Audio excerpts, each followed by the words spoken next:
Salve! Seja bem-vindo aqui ao Ponto Final. Nós vamos falar ainda da política e principalmente a política de comunicação digital. É preciso saber por onde andam esses influencers e o que isso representa na vida de todos nós. É a educação midiática. Por isso convidamos a Patrícia Blanco, que é a presidente do Instituto Palavra Aberta.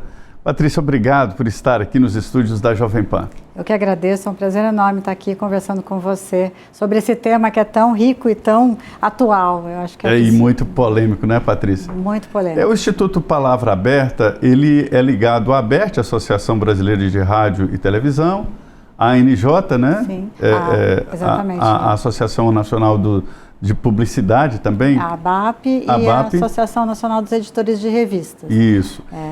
Patrícia, por que é preciso fazer uma educação midiática?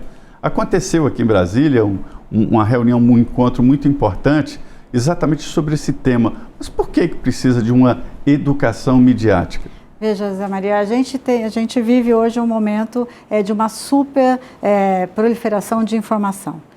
A gente consome informação em todos os lugares, em todos os momentos, gerados muitas vezes por todos nós.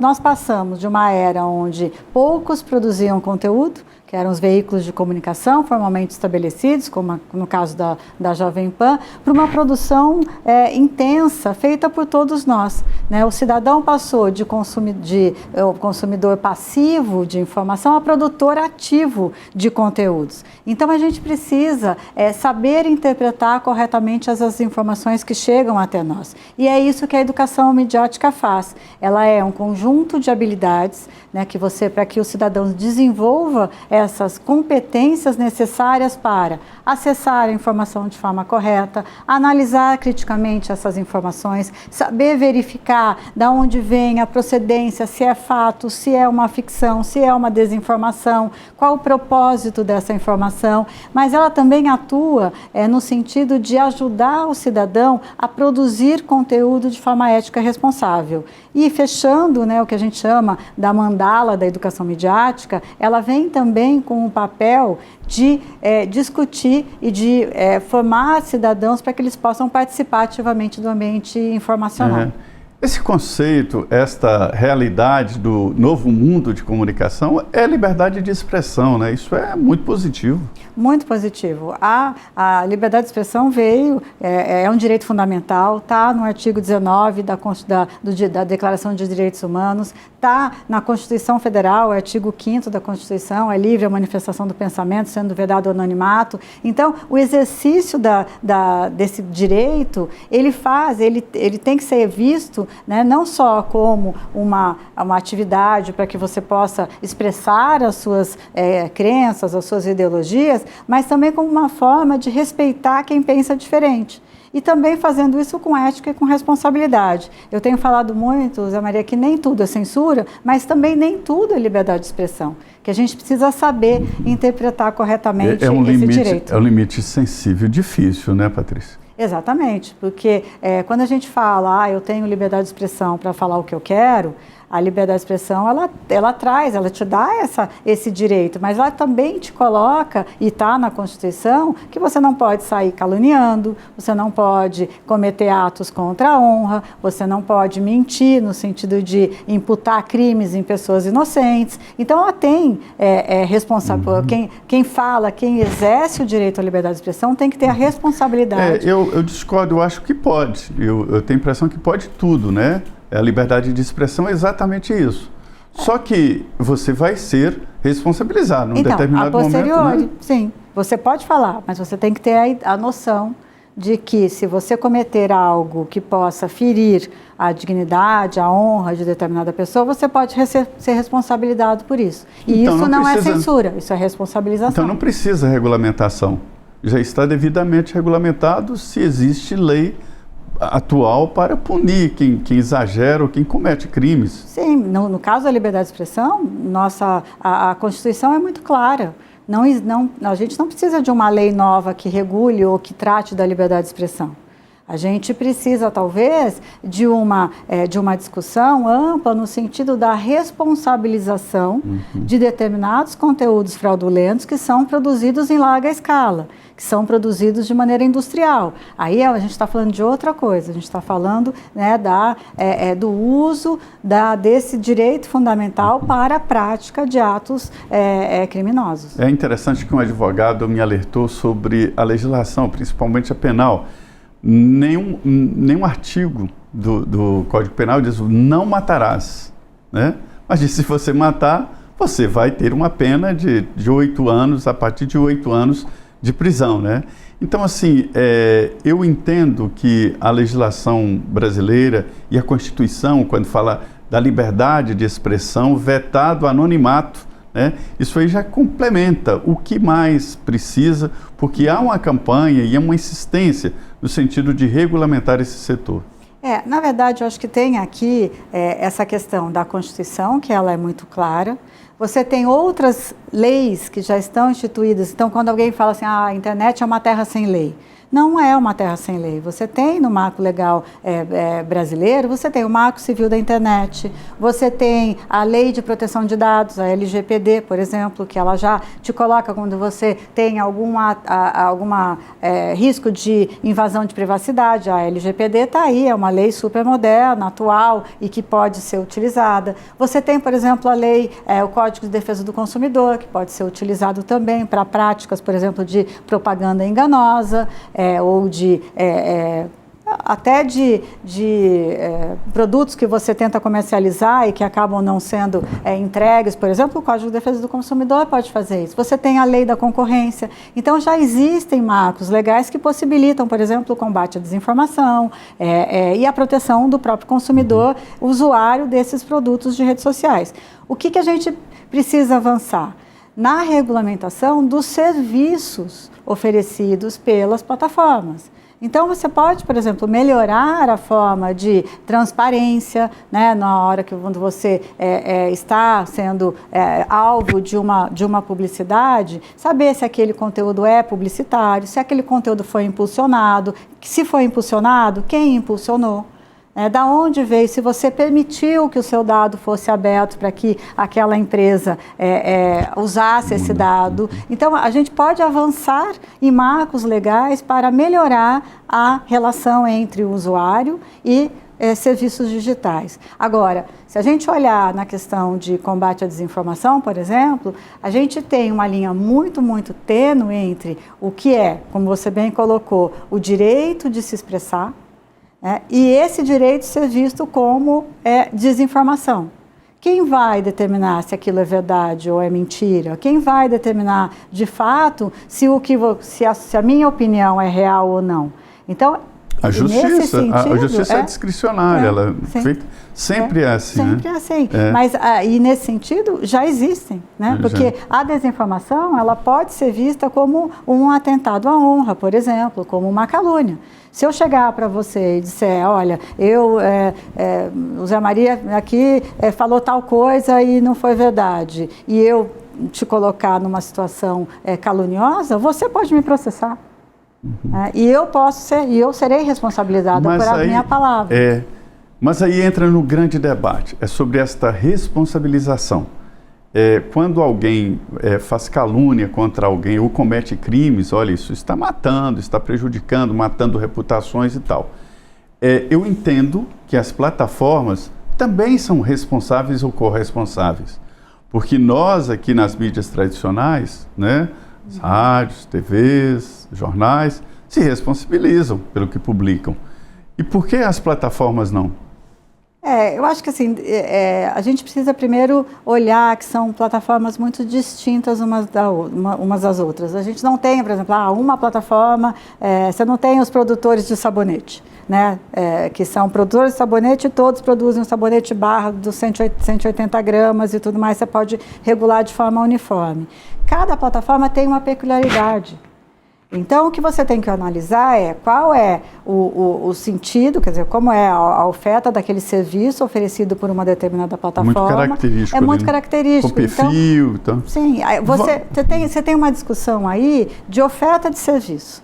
Por isso que talvez a forma de você regular o uso seja via serviço, que é o que a Comunidade Europeia fez com o Digital Service Act. Como é que essa comunidade das plataformas veio o trabalho do seu instituto? Palavra aberta. Olha, a gente tem recebido um bom retorno, até porque, até para as plataformas, a educação midiática ela é muito interessante. Porque a educação midiática ajuda a formar o cidadão para saber utilizar bem, inclusive essas plataformas, com ética, com responsabilidade, sabendo o seu papel, sabendo a forma como você pode usufruir melhor do ambiente digital sem poluí-lo.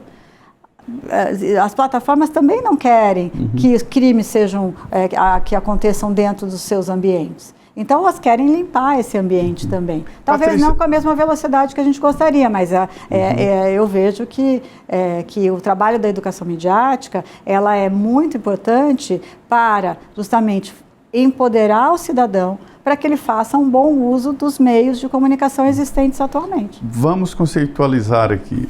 Você fala das características, né? Qual é a característica do usuário do Instagram, o perfil e o que se fala? Qual é o conceito? O Instagram nasceu como uma rede de imagem, né, de fotos, que você trocava fotos, então ele era muito, e é até hoje, muito voltado para o que você posta lá são fotos, estilo de vida, comportamento, então o público que está ali é um público que gosta de ver o que está acontecendo na vida social. É balada uma coluna e festa. Social. É uma coluna social da nossa época antiga, Perfeito. que a gente adorava abrir, né, e ver as colunas sociais. O Facebook, me parece assim, aquele almoço de família. Olha meu cachorrinho, meu filho se formou. E o Facebook tem uma característica de público hoje mais velha. É uma rede com um perfil de público mais maduro. Que está ali, que está discutindo, que está comentando justamente essa coisa da grande rede de amigos e que acaba interagindo muito, postando, né? Então, é um público mais maduro, vamos dizer assim. O Twitter é o grupo do fuxico, né? Aquela mensagem rápida, né? É aquela coisa, né? Vamos xingar, lembra aquela frase que tinha, vamos xingar muito no Twitter, né? Sim, então aquela comunicação rápida, né? E muito eficaz porque ele renova sempre, né? Atualiza, né? E que tem uma característica muito interessante no Brasil, que o Twitter, ele está ali, os jornalistas todos adotaram o Twitter como uma rede até de busca de informação, né? Então você tem uma troca ali muito grande. A informação bruta, né? Exatamente, é onde você vai pescar aquela informação bruta. E aí que mora a diferença da imprensa tradicional, de nós profissionais do Twitter e dos outros que não têm grandes responsabilidades, né? Na verdade, eu acho que a grande questão aqui, você tocou num ponto que é super importante, que o ambiente digital promoveu uma entrada de novas vozes, de novos canais, de novas possibilidades de comunicação muito grande. Isso, para a liberdade de expressão individual, é muito importante. Hoje eu, Patrícia, tenho o poder de disseminar uma informação que no ambiente analógico, vamos dizer assim, eu não tinha. Não tem.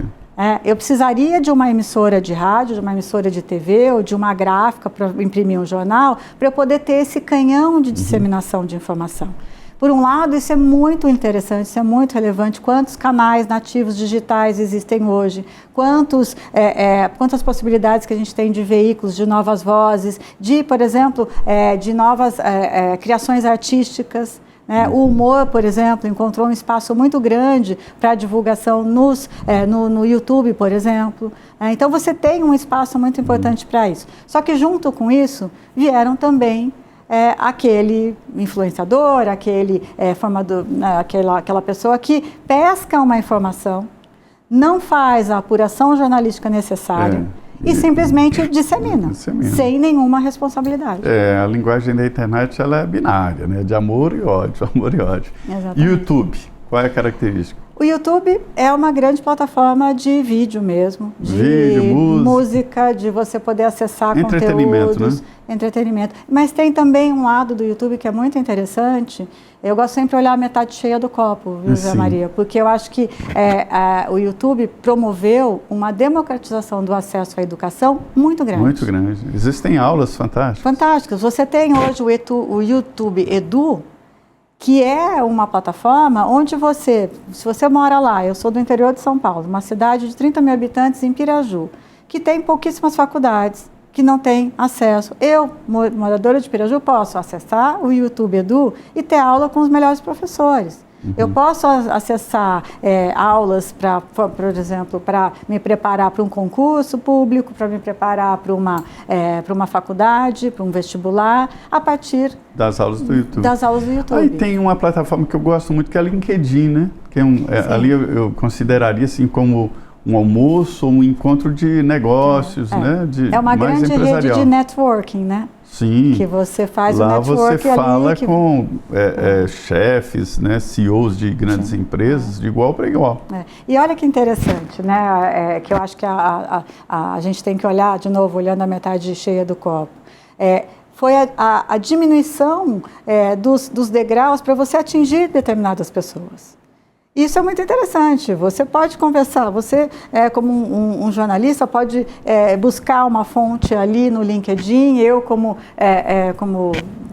presidente do Palavra Aberta, posso buscar um palestrante internacional, pesquisar e fazer um contato direto, sem necessariamente ter um intermediário. Então, essa relação direta, ela tem muitos benefícios. Tem também, né? Assim, eu falo que tudo tem o lado bom e o lado ruim. Sobrou alguma plataforma que chamaria a atenção? Que existem várias, né? Sim. Mas a gente está falando das... Né? A gente tem o TikTok. TikTok é o de vídeo rápido, de dancinha, né? Sim. E de uma diversão, né?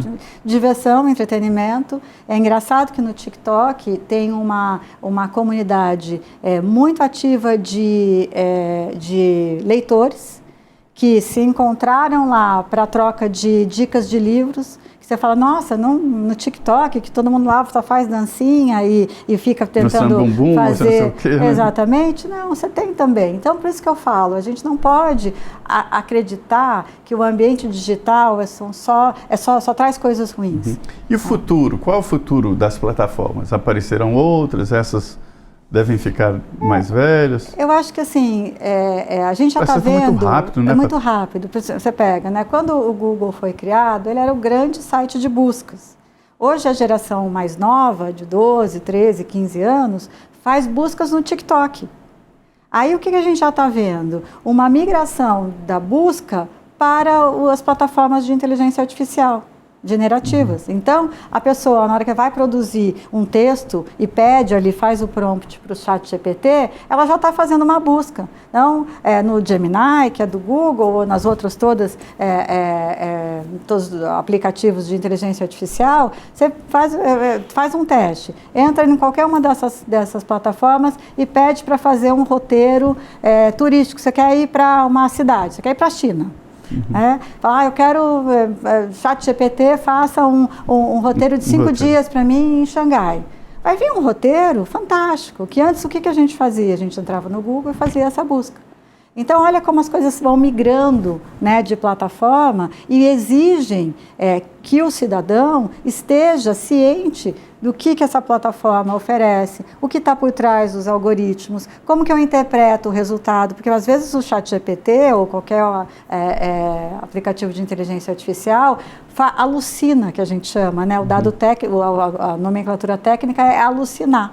Então, a gente precisa ter senso crítico, saber perguntar e saber questionar a informação que chega até nós. Patrícia, pelo que você está dizendo aqui, o mundo digital é uma maravilha, as plataformas muito bem estabelecidas, com critérios, mas o Palavra Aberta questiona exatamente esse domínio, né? E prega a educação midiática.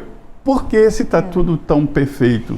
Eu não digo que está tudo tão perfeito, estou dizendo que eu vejo a metade cheia do copo. A metade vazia é que, junto com a tecnologia, também a gente acabou tendo uma chegada de novos formatos de crimes. do abuso da utilização de imagens para práticas criminosas, o uso de desinformação em larga escala. A possibilidade de você hoje, né, produzir uma notícia, uma informação falsa e disseminar é gigantesca. Então a gente tem muitos riscos no ambiente digital e que precisam ser dimensionados, apurados e punidos. O que eu estou dizendo é que não dá para a gente simplesmente olhar a parte negativa. A gente precisa, ao educar mediaticamente a sociedade, a gente precisa fazer com que esse cidadão possa usufruir das oportunidades que o ambiente digital oferece e, ao mesmo tempo, minimizar os riscos. Tem uma frase de que nós não estamos suficientemente desenvolvidos para usar as plataformas, né? Quer dizer, a humanidade... Quer dizer, as plataformas, a internet chegaram antes do desenvolvimento da humanidade, é isso? Acho que mais da questão da educação mesmo. Educação, né? Porque a tecnologia veio muito rápida, né? E o processo de educação, ele é um processo lento. Para você educar uma criança, você demora 20 anos, né, no processo de educação formal.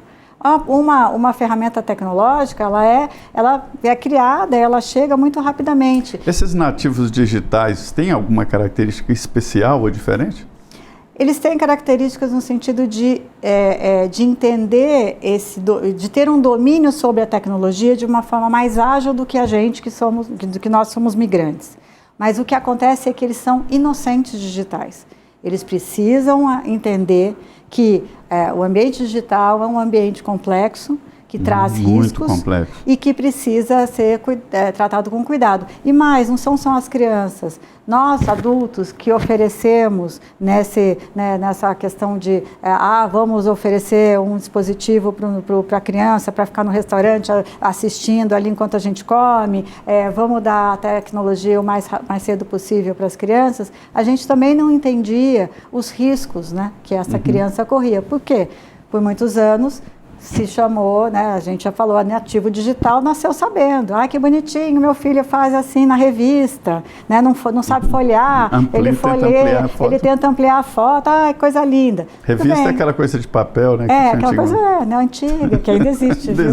São lindas, é uma delícia. Eu adoro sentar e ficar lendo revista assim, antiga, bem gostoso. Mas o fato é que muitos dizem, né, que se você não deixa uma criança sozinha num cruzamento de uma grande cidade, você não pode deixar essa criança sozinha na internet.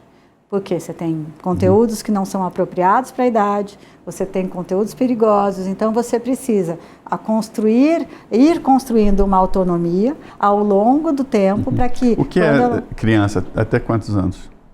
Você tem hoje, todas as plataformas, todas as redes sociais, elas foram criadas elas não permitem que crianças menores de 13 anos tenham contas.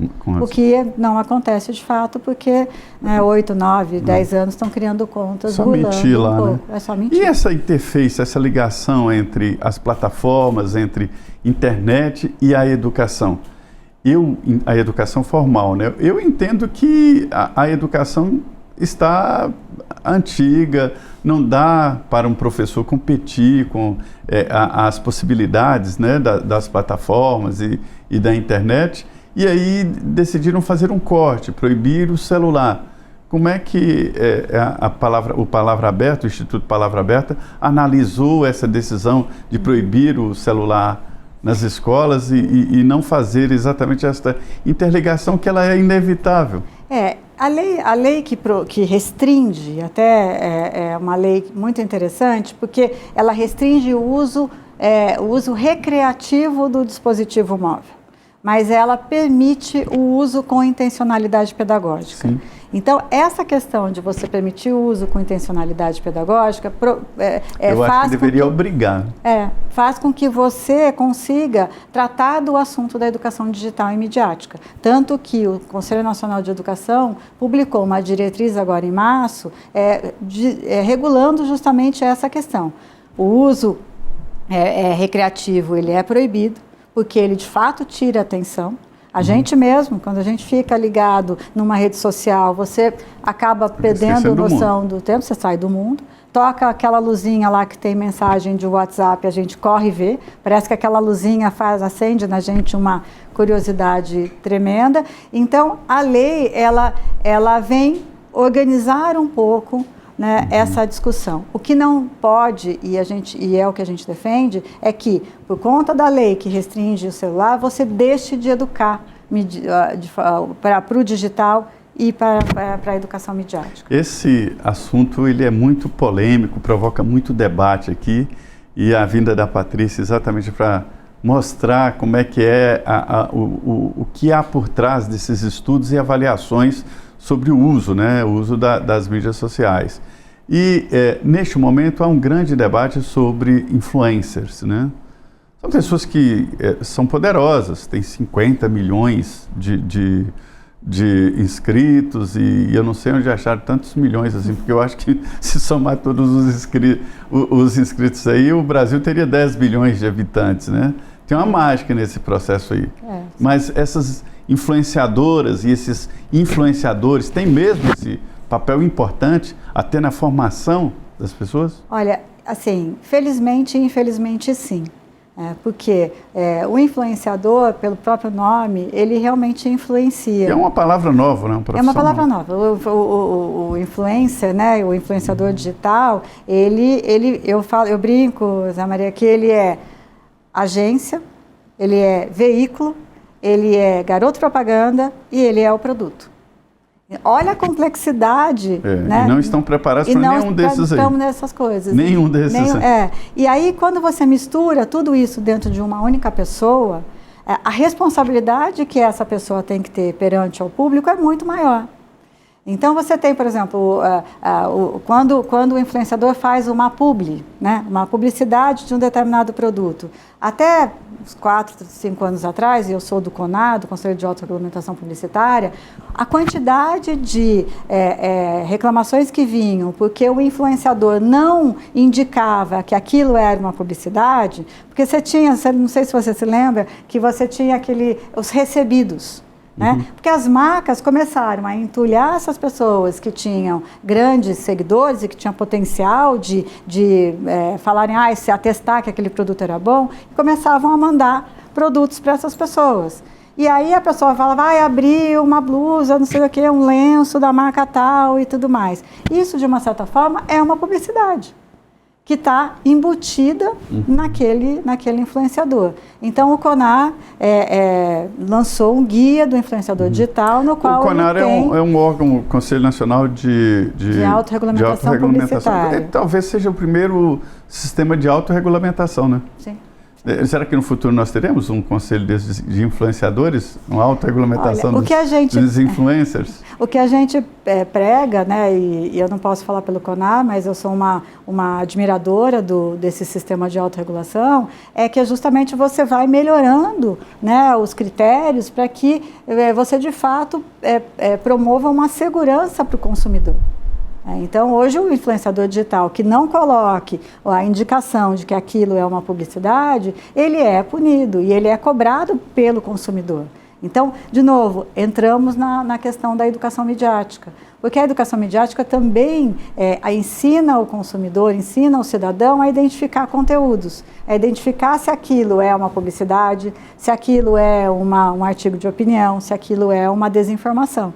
Então, eu brinco que eu sou uma amante da educação midiática, então eu sempre acho uma forma de trazer e dizer, olha como ela é importante. E o tiozão da internet? O tiozão da internet precisa muito ser educado. Que é o tiozão?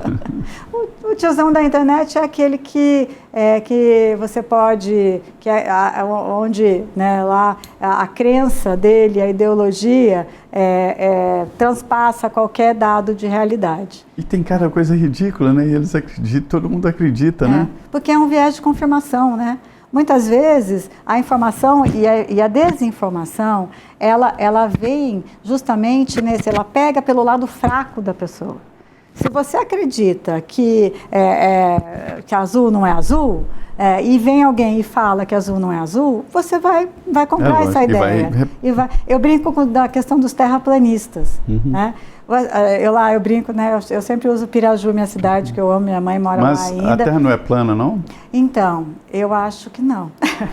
Brincadeiras à parte, mas o que eu digo é o seguinte, antigamente existia uma pessoa que acreditava que a Terra é plana e morava lá no interior de São Paulo, sozinha, ela não comentava com ninguém, porque ela tinha vergonha de comentar que a Terra era plana. De repente veio a internet, de repente as redes sociais chegaram. Aí ele começou a ver que tinha uma pessoa que acreditava que a Terra era plana lá no interior dos Estados Unidos. E outro, e aí eles fizeram uma comunidade de terraplanistas e começaram a acreditar naquilo. Então a desinformação, ela vai justamente isso. Você pode provar por A mais B que a Terra é redonda, você pode mostrar todo o mapa mundi, né? E ele não vai acreditar. É o que acontece com o tiozão do Zap. Patrícia é presidente do Instituto Palavra Aberta e fez aqui em Brasília um grande evento exatamente na área de educação midiática. É isso. Obrigado, Patrícia, e obrigado a você por acompanhar aqui o Ponto Final. Nós voltamos aqui dos estúdios da Jovem Pan em Brasília e traremos aqui também política, políticos e notícias novas para você. Muito obrigado.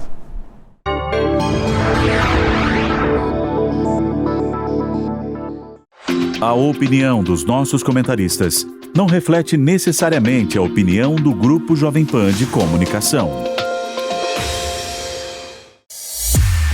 Realização Jovem Pan News.